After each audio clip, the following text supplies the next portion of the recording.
Is that sexy? Hold on. No, it's not sexy.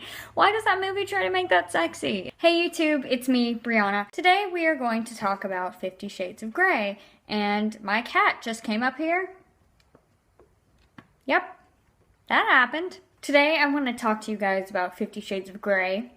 Last weekend I went to see the movie with a couple of girlfriends, and I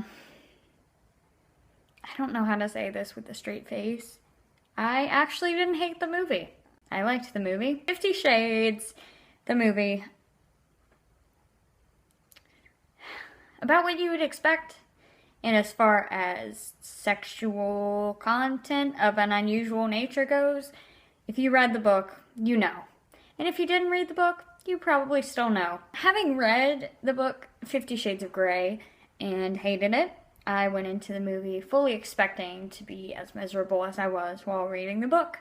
Jamie Dornan I had seen in other things before, and he was alright. I mean, he's hot, and his acting is okay, so I didn't really know how I felt about that.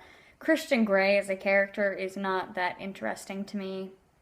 Sorry, he's not my kind of man. So, Christian Grey is a little bit too predictable for me. And he's predictable in the unpredictable way, in that he is this broody, sullen character with this unusual sexual appetite and these bizarre tastes, and then secretly you find out he's this way because he has a dark past that no one knows about and he's been hurt before, and yeah, I mean, we've all heard that. Dakota Johnson in this movie, though, she did impress me. She managed to make Anastasia relatable, which was surprising to me, because reading the book, I wanted to reach out and choke Anastasia, and not in the 50 Shades of Grey, I'll show you mine, if you show me yours, I'll tie you up whatever way, but in the I actually want to choke you until you stop breathing way. I think what annoyed me so much about her in the book is all of her mental tangents, and often her thoughts and feelings are put into this made-up deity she refers to as her inner goddess. I'm not really sure where that comes from. Even having read the book, I don't understand why she refers to her psyche as her inner goddess. But at one point she says that Christian Grey brings out the goddess in her, or brings out her inner goddess, or something like that. And E.L. James just picks up that one thread and just drags it through the rest of the series. God, there's so many. My inner goddess does the merengue, or my inner goddess salsas her way to Happy Town. I'm pretty sure that last one's made up, but it's not that far from the truth. But the reason I wanted to talk about 50 Shades of Grey, the movie, is because the film adaptation is the first one I've seen of a book where I liked the film much better than the book. I liked the 50 Shades of Grey film better than I liked the 50 Shades of Grey novel. That is the first time that has probably ever happened to me.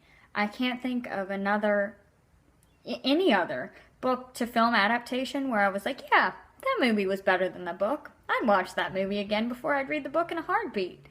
No, but 50 Shades? Yeah. I would watch that movie again, and I would watch that movie again without being held at gunpoint, which is pretty impressive.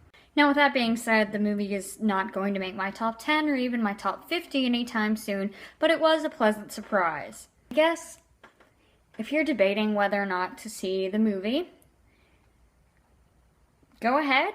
So that was probably the most confusing YouTube video I have ever filmed, and not at all helpful, but I wanted to keep it a little more me, a little more bubbly, energetic, etc., because my last couple videos have been really stilted and formal, and to me have felt like I'm talking at you rather than to you.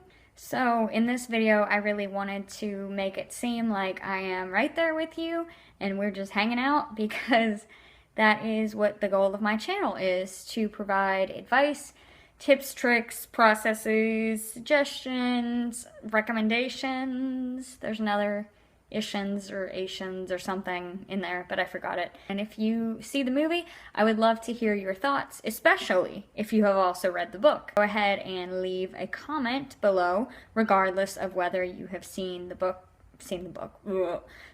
movie or read the book, letting me know what other, if any, what other book to film adaptations there are that you thought the film was better than the book. As always, thanks for watching. I appreciate all your thumbs up and comments and subscriptions, and I hope to see you all next week. Bye!